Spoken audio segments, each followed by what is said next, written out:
Welcome to Peg Warmers. I'm Kevin, and I'm here to talk about toys. Today, we're looking at some G.I. Joe classified items. Some of these figures have been out for a little while. Some of them are figures that have been featured on the show in the past, just kind of briefly, like, hey, I got these kind of things, new to the collection items. But today, I want to dig into them a little bit more. I have one thing already unboxed, and I have several classified G.I. Joes that we're going to open up. The first thing we're checking out is the Cobra SMS. Now, this is an item designed to go with the HasLab HISS-Tank. It is a mobile missile launcher system. It's based on the G.I. Joe MMS that came out in 1982. It was the missile system that was towable that came with Hawk in 1982 and 1983. It was later repainted in this same color scheme as the SMS for a Sears exclusive. And it's just kind of been a great opportunity, like a Canon-based repaint in the line. You know, there's certain vehicles that have been painted in both Joe and Cobra colors, and that makes it a super easy thing to make a toy of and get two uses out of it. So I'm sure we're going to get one of these that can be towed behind the vamp at some point soon. So it does have little feet that can fold down to make it its stationary weapons battle platform. It has a pivoting headpiece here that pivots and tilts so you can launch your heat-seeking missiles wherever they need to go. I think the wheels are the same as the one that came with the Vamp. I didn't actually compare them, but they have that sort of rubberized tire with the central hub, which makes sense, saves them some trouble.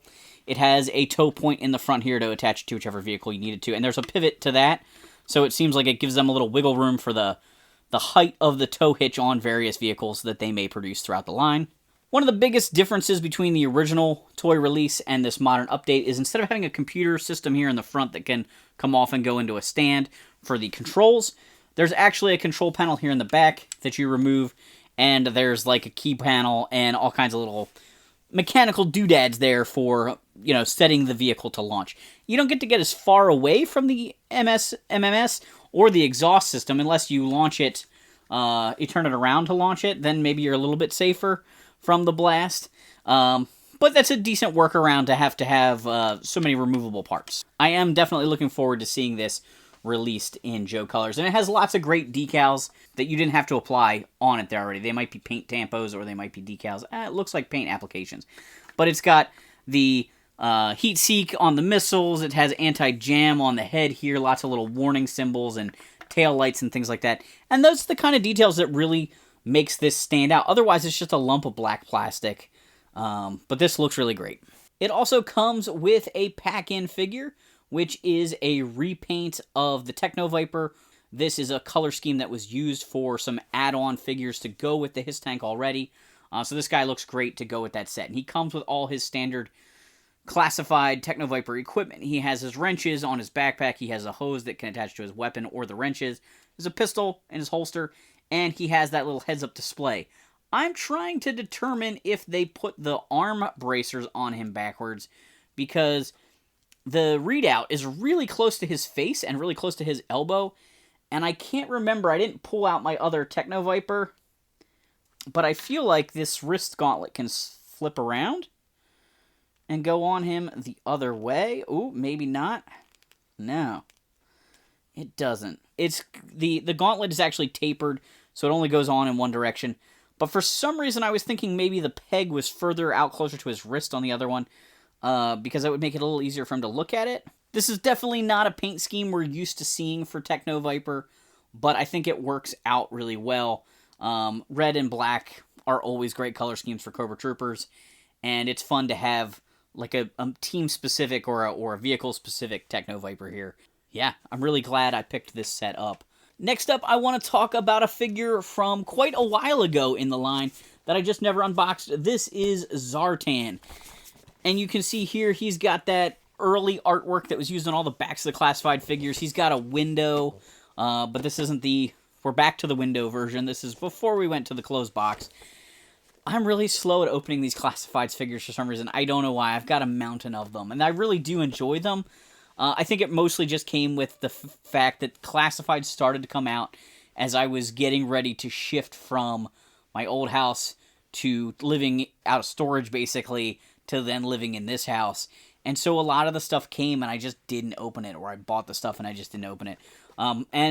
It bugs me to see a stack of classified figures sitting here that I haven't really gotten to enjoy yet. So I'm breaking Zartan out of the package. Now, I know they did a retro version of Zartan, and that's probably would be my favorite version of him, but this is a pretty good likeness for Zartan, and there's actually some parts here that you could see the possibility in their design for maybe future Dreadnoks. Of course, like, he has his little shoulder pads here that don't look exactly like his vintage figure, but work well enough and could be used for Xandar or Zorana, possibly.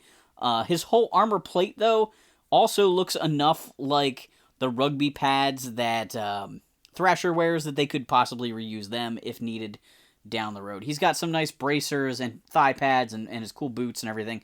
Definitely unique and much like the way the early classified figures are, as being updated, but with some nods to the vintage figure. He also has a little handkerchief there, again, something that makes me think of his brother Xandar a little bit, and maybe a way of kind of connecting those two characters together. His cowl is completely removable. It's just a soft rubber plastic, and that's going to make it easier to put his mask on.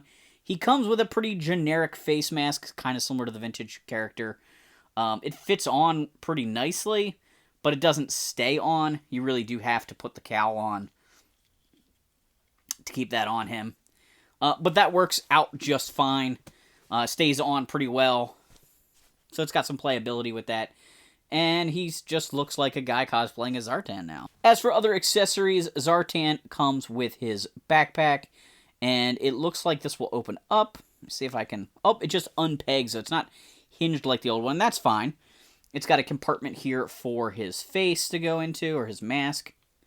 And then we can close it up. It also has pegs on the outside, which is kind of funny because in the early classified stuff, they were using some pegs for accessories. I believe some of the Snake Eyes figures had holes in some of their weapons and pegs on their things. There's actually like a hole designed into his knife here, so you could peg it on the side of his backpack if you wanted to. Also, he has a holster on the back of his belt, which is for that knife, so no need to peg it on there. It would be nice if he came with a holster for his gun. I think that would have been kind of cool. See if this knife will fit in the holster on his back. Oh, got to turn it the right way.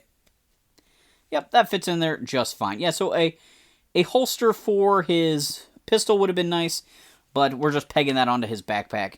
He also comes with some little charm type things. He's got like a monkey's paw and like a rattlesnake head, and there's little spots on his belt where you can peg those in. Another little sort of modern touch for this classified version of Zartan. All in all, a pretty decent figure. Very drab paint scheme.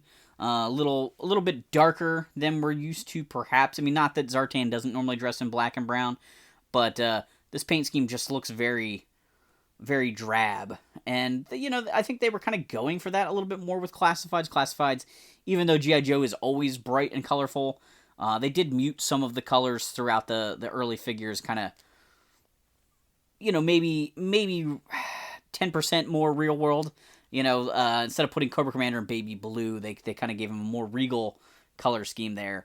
So anyway, Zartan's pretty cool. I like him. Shipwreck. This is a figure that I've been wanting to take out of the package for quite some time. I realize I forgot to take B-roll of these boxed versions. I usually do that before I start filming. Whoops. Internet pictures. But Shipwreck here, very classic 80s, you know, retro figure.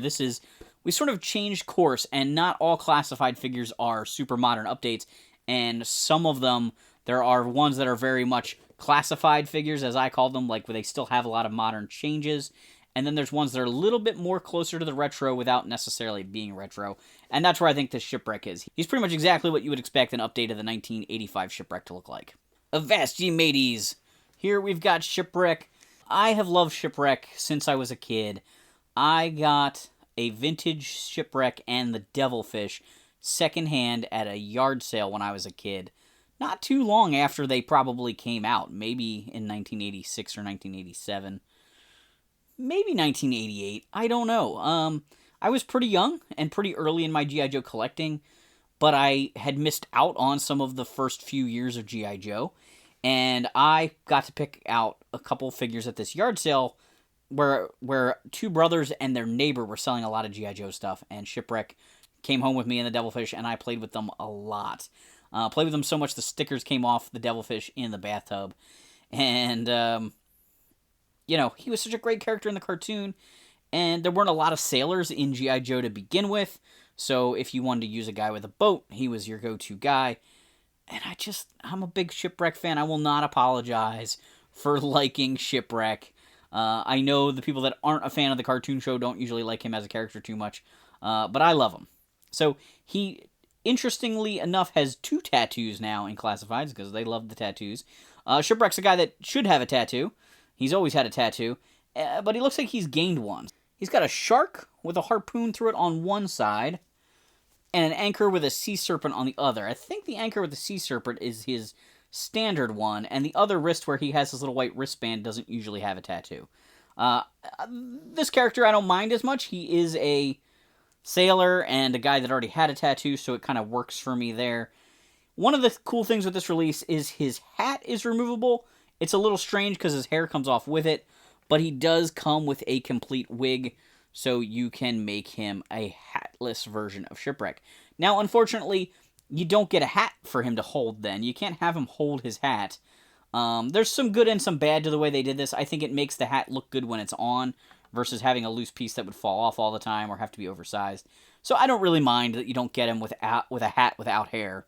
But, in the intro to G.I. Joe the movie, his hat does get blown off, and so it's kind of fun to have him there with his luscious locks blowing in the breeze. Shipwreck comes with 2 different pistols. He's got a small black pistol, sort of a standard pistol, fits in the holster on his leg. The original figure had a sculpted-in holster there. And he also comes with his more piratey pistol, with a little strap on that, and that fits in a holster on his belt. That's sort of a new feature, but looks good. He always had a little hook on the side there, and as a kid, I wasn't always sure if you were supposed to hook his rope on there or hook the pistol on there, but they've kind of solved all that. He does come with a grappling hook here. It's different. It's a more traditional-looking grappling hook than the throwing star style. I forget what the name of that is, but it's more of a pirate tool. But so you can put the hook on his belt. You can take this rope and put it around his chest. That's a really nice update. I assume you could hang this off the hook if you wanted to. Also, taking his hat off probably makes that a little easier to throw over his shoulder. Like I said, that is a nice little update for him.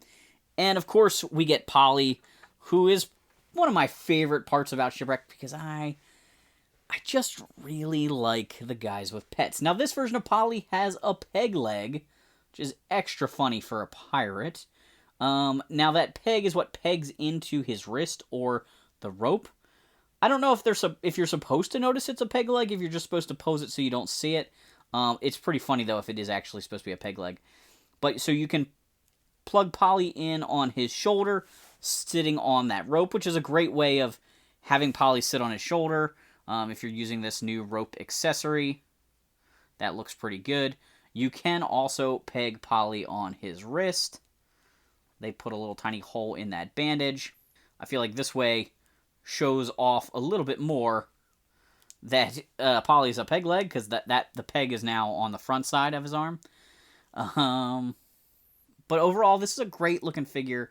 This is really what I want out of Hasbro, whether it's the retro collection or if it's classifieds. I love these almost great recreations, almost perfect recreations of the original figures with possibly a slight modern update. There he is with the grappling hook on the front of his rope there. That'd be a little awkward having that thing kind of like jangle against your midsection there.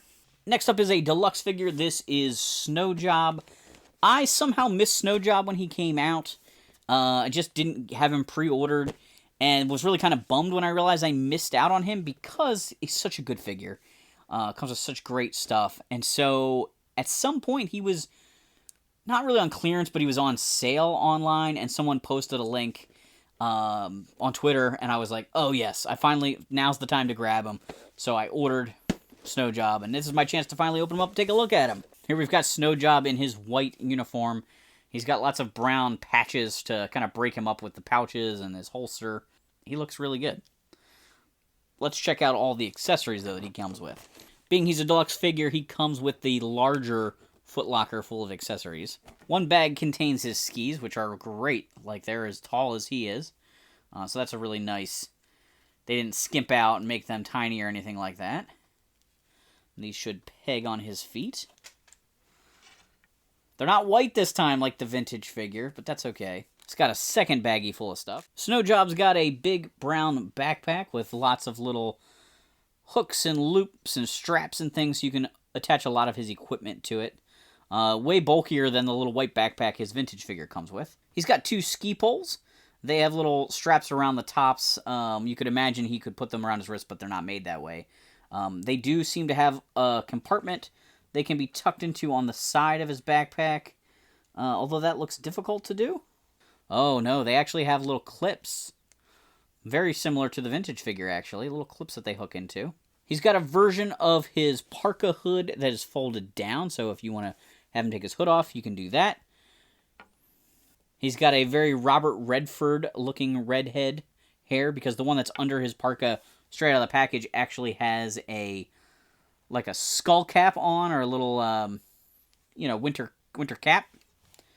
He comes with a set of goggles. I have a feeling these are sized to fit over the standard head here. I'll have to check that out in a minute. Snow Job comes with a set of snowshoes. That's something a little different. Snow Serpent and Blizzard came with snowshoes. The original Snow Job did not, but those are nice accessories for him to have. I'm not sure how they attach. Again, I'm thinking about these loops on the backpack, but I don't see any real way to hook them in. Maybe there's a peg or some other master plan here for them to attach by. He comes with a small black pistol that can be put in his holster on his trousers there, and he comes with a sniper rifle. If you read the original biography for Snow Job's little bio card, he was an Olympian biathlon where they ski and shoot. So it makes sense for him to have this as opposed to the laser rifle that came with the original Snow Job that went on to be the standard Joe weapon in the cartoon. This can fit down inside his backpack, which is great. So he can carry that with him while he's skiing. There is like a little clamp down here at the bottom. And I kind of think that works for the snowshoes or for one snowshoe. Oh, one goes on each side.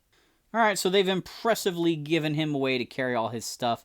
And you don't even have to use those straps on the side of the backpack.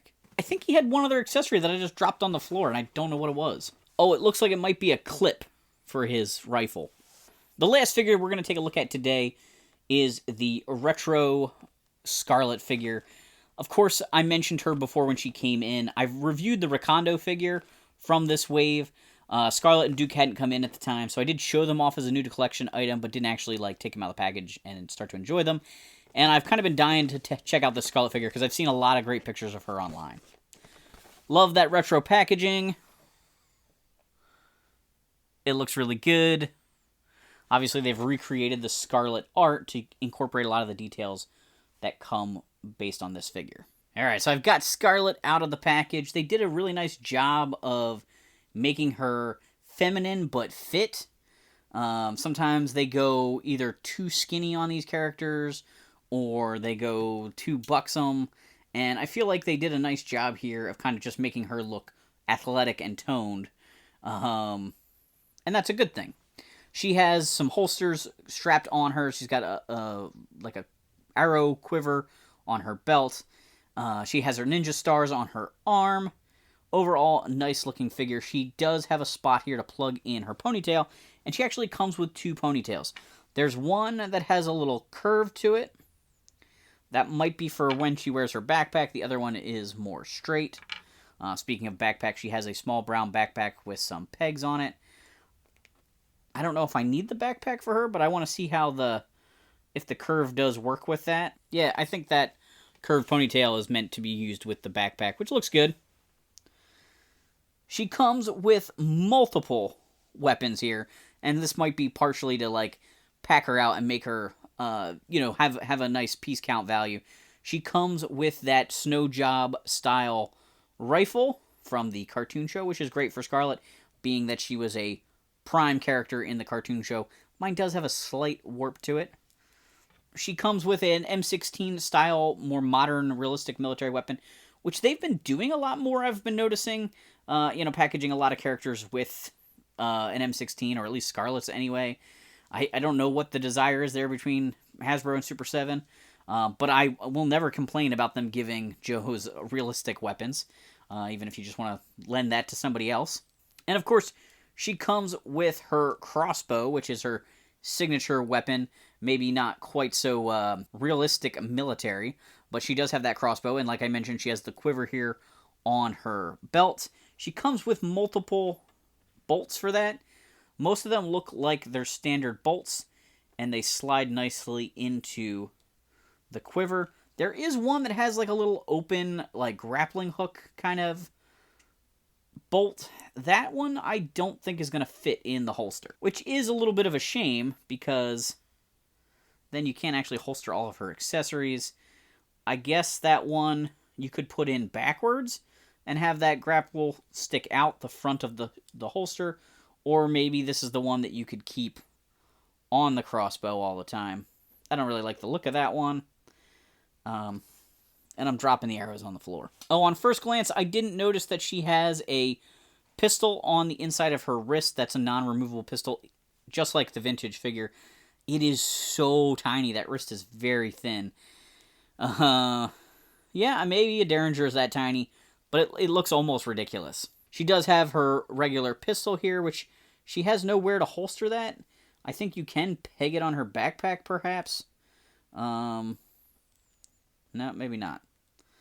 So, not really sure what the story is with that pistol. She does also come with a knife, which that can fit in a sheath on her waist. Overall, a pretty good figure. I don't necessarily need the backpack. I don't really need the pistol that she can't hold, although, if you wanted to have a more standard weapon and not a rifle, maybe the pistol is kind of handy. I wish the backpack had a use. There's so few backpacks in this line, and then they gave Scarlet, who doesn't normally wear a backpack, and she can't use it for anything. There's just no real use for it. I guess you can peg her machine guns to it. This is kind of what I was talking about, how they were into making the weapons peg on. Although these, at least, they don't have holes in the weapons. It's just the trigger hole. But she just looks like she's loaded for bear, and that is perhaps a little bit ridiculous. Gotta get that ponytail between the two guns. She also comes with two fists, so that way you can have some fisticuffs. And she comes with a figure stand. So overall, I do really like this figure. She comes with more stuff than she really needs. But if that's for the piece count value kind of stuff, okay, I'm alright with that. The updates are decent. There's nothing that really detracts from her, and this is probably the best Scarlet we've got from Classifieds. And I believe this is the body mold we're going to see repainted as Glenda with the Dragonfly when we get her. Do you guys get behind on opening toys? Do you get shipments in and not unbox everything right away, and then you have sort of like a stack of stuff that you feel bad you haven't opened? I think it depends on the rate at which you buy stuff. I also know me making videos about a lot of my toys slows me down. There's occasions where I don't open something because I assume I'll open it on camera. In the comments down below, let me know which figure I opened today was your favorite. I had Retro Scarlet, the Deluxe Snow Job figure, Zartan Shipwreck, and the HSS Missile System. Thanks so much for watching. Make sure to hit the like button. Tell YouTube that I make quality content. Share this YouTube video with a toy collecting friend. If you want to support the channel further, consider joining us on Patreon. And thanks for hanging on the peg with me.